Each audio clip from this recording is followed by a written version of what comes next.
Hi, my name is Amy Carlson. I've been diagnosed with Parkinson's in 2012, which means I've had Parkinson's for 10 years.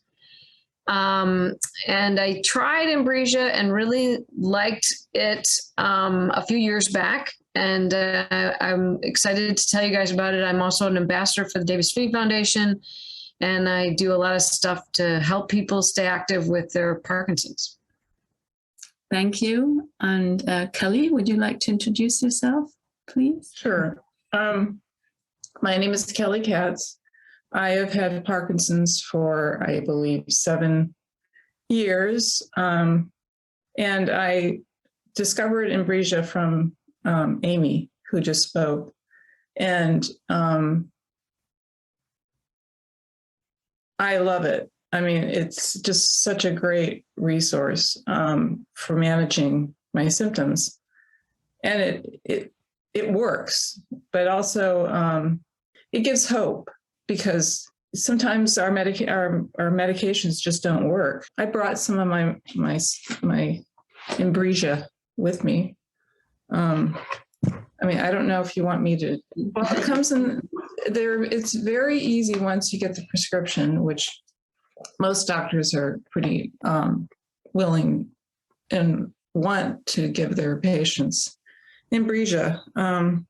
So it comes in this nice little box. It can be a challenge sometimes if you're symptomatic to do what you need to do, but you're motivated because you know that it will be okay. All right, so little case. It's got this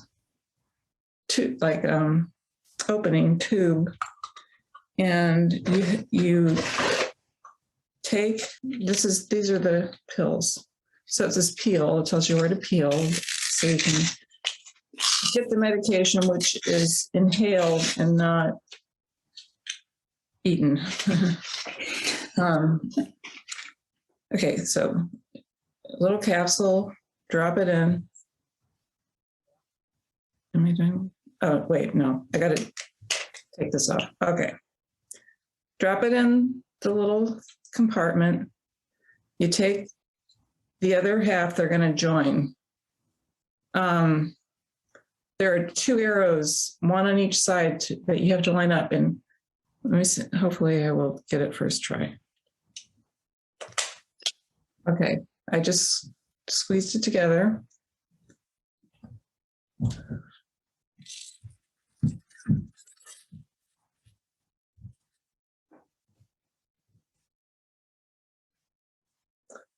And then you get another capsule and do that again. Some people have a really hard time with it because it makes them cough, but I have pretty good resistance to the coughing part. Sometimes, I'll cough a little. And I have found that just something as simple as sucking on a hard candy can help you sort of counteract the ticklish effect you got from the Inbrija. So I'm going to do one more. Peel it off. So the inhaler pokes a little hole in the capsule, and that is where you get the medication. Okay, so I'm putting it in again.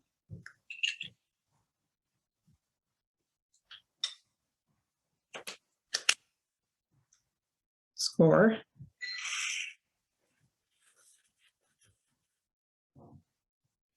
All done. Yeah, I'm still learning how versatile the Inbrija is. Like, you can use it for different things. Because your brain isn't producing dopamine, you don't get that feel-good feeling that other, people who are not afflicted with Parkinson's have. It gives you a little lift, but the main thing is it helps you unfreeze. So there are different kinds of Parkinson's, as we know, and mine is, I can get very rigid. And, like the smallest thing takes a huge effort to do. as one person put it, it's like, it might be, a foot away, but if you're symptomatic and feeling, rigidity, it's difficult. So we'll see what happens if in 5 minutes I'm in a better mood. I'm actually in a good. And it's lightweight, it's portable. I mean, I personally think it's better for you than taking a pill, but mainly it's quick acting. And what more could you ask for when you're feeling crappy? So does it have any, are there any side effects apart from the coughing? Yeah, I don't have any side effects because if I coughed, I mean, Amy will tell her own story, but she's had not easy time with the coughing. I don't have any really. Oh, great. Right. I didn't cough at all. No. Today. I'm so totally impressed because that's not been my experience, but I watched you do it and I was like, wow, I'm jealous.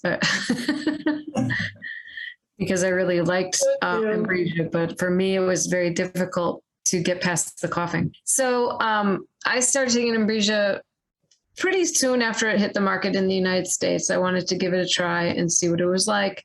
And I found... When did it? I think it was 2018. Okay. Mm-hmm.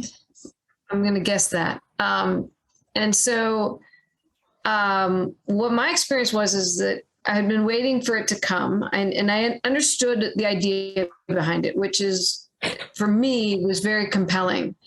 It is an inhaled form of levodopa.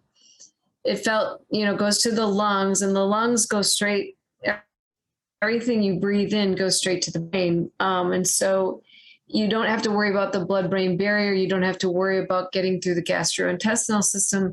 So it made a lot of sense to me. And it made a lot of sense to me that it would be fast acting. And so I really liked the idea of the Inbrija inhaler. So I was looking forward to trying it. And the first time I tried it, I was my family has a cottage in northern Wisconsin, which is on a lake. And we do a lot of water sports on that lake. And one of the things we do is water ski. And it's become very difficult for me to water ski with Parkinson's. I get very tired very quickly. A lot of times I don't have the coordination to get up on the skis anymore. And it had become quite, it was something I really enjoyed doing, and it was really sad to not be able to do it very well anymore.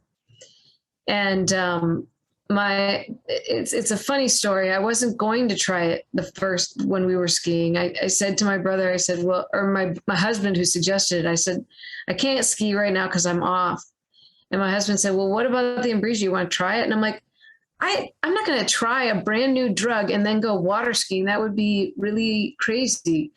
And he's like, no, I meant just to see if it would work to get you on. I don't mean you have to go water skiing. I mean, if you're off, let's try the drug, right? And I'm like, oh, right. Okay. So I get the Inbrija out, and I did exactly what Kelly did, except when I breathed it in really hard, like it was a asthma inhaler. I went... And then I was like choking and coughing, and my eyes were watering, and it was a mess. I mean, it was really ugly. And, but when I was done choking and coughing, I felt so good. I mean, my whole body felt zing on, like it hadn't been in a while. And then I did go water skiing, and I had one of the best runs I've had in like years. And so what my experience with Inbrija was, it was a complete and total high quality on state. And it's hard to explain. I didn't understand the difference at that point, that there could be different types of on states, until I experienced the Inbrija on state. And then I realized that different drugs might give you a different sort of on state. And so for me, Inbrija gave me the highest quality on state that I have ever achieved. In fact, I would go so far as to say it's slightly superhuman, in that for me, it had been so long since I attributed to this, that it had been so long since I'd experienced that good of a non-state, that I was pretty jazzed about it. And so there was a kind of an endorphin rush and a couple of things that came with it. Not saying that Inbrija gets you high, but I'm saying that the on state is so good that it'll be it can be very exciting. Since that time, I tried to continue using Inbrija, but I never quite got past the coughing and choking. For some reason, I would inhale it and immediately start coughing. My eyes would start watering. And I could never quite get to that calm, controlled state that Kelly just had when she breathed it in quite naturally, and it never seemed to do anything to her. Seems like every time I took it, I turned into a mess. And after a while, I felt like it was just too much. And it didn't fit into my day as well as I had hoped it would. But I think that was because of my reaction to it. So I would say, if I could have tolerated like Kelly tolerates it, I would still be using it. But because I don't tolerate it that well, it just wasn't a good option for me. But I would absolutely, and I still do, I tell everybody, give it a try and see if it works for you, because if it does, it's an amazing drug. Because like Kelly said, it bridges. So like, you know how you're on carbidopa, levodopa orally, you go into these troughs. Well, you can go into a trough and you can use the Inbrija and it'll get you back to an on state. Take your oral meds and they'll catch up with you as the Inbrija levels off. Your oral meds should be cresting and you can get a pretty consistent on state that way.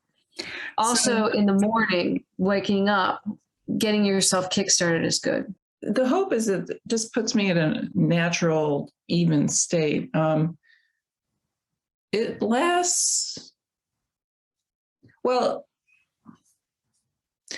I think it depends on how often you take your regular medication. So I take my regular medication every 3 hours, like 6 times a day. And the Inbrija, my doctor has, I try not to take it, actually. I mean, I try not to. You know, that's one thing that's good about it. You can work with it and not just, So it's a rescue drug. I mean, it's not like you're supposed to put it into a regular regimen. It's like, right. If things aren't going right, you use the Inbrija. I felt like the times that I used it, I got a pretty decent on state for a good hour, which typically meant that my other drugs were cresting up by that time. And so it would kind of bridge that gap. But I would say after an hour, it starts to decline. That was my experience. Do you think that's about right, Kelly? Yeah. I mean, it kind of just shifts me enough that, I have several hours where I'm feeling better. And so I can take it, people can take it up to 6 times a day. I take it up to 2 and often none. But it just depends on the day. I used to also try it like in the morning to help my on state in the morning. And then I found that the rest of the day, my meds actually worked slightly better or something. It seemed like it somehow got everything to a level that then the meds could kind of maintain. That was my experience of it. But I would say that you come on in like 5 minutes at the most. I mean, sometimes I feel like the on state would arrive almost as by the time I was done using the inhaler, I could already feel the on state. But I think it varies, from person to person. But so it isn't a substitute for the regular medication that you take? No. In fact, you have to take regular carbidopa, levodopa, because the Inbrija does not have carbidopa in it. So you have to take your regular Cinemet, has to be on board, or else it's not going to work. So Inbrija is dependent on you taking some sort of carbidopa, levodopa with it.